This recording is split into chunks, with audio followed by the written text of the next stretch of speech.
সকাল সকাল ঘুম থেকে উঠে বেরিয়ে পড়লাম আমরা 23 জনের একটা গ্রুপ, মানে আমার হাজব্যান্ড, তার বন্ধুরা, তাদের ফ্যামিলি, সবাই মিলে বেরিয়ে পড়লাম। চলেছি দীঘার নতুন জগন্নাথ মন্দির দেখার সবার খুব ইচ্ছে।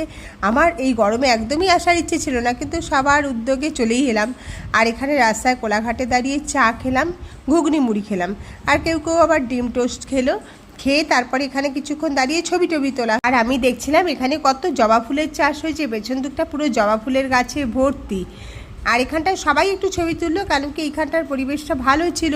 আর মেয়েরা অনেকজন একসাথে থাকলেই ছবি তোলার একটা হিড়িক পড়েই যায় স্বাভাবিকভাবেই। এখন তো সবাই ইউটিউবে ভিডিও করার জন্য ছবি তোলেই। এই তো ছবি তোলা হলো অনেক, তারপরে আবার এখান থেকে বেরিয়ে পড়লাম। অনেক রাস্তা, প্রায় কতক্ষণ লাগলো, সকাল 6টায় বেরিয়ে আমরা পৌঁছলাম 1:45 নাগাদ পৌঁছলাম। এই যে আমাদের হোটেলে চলে এসেছি।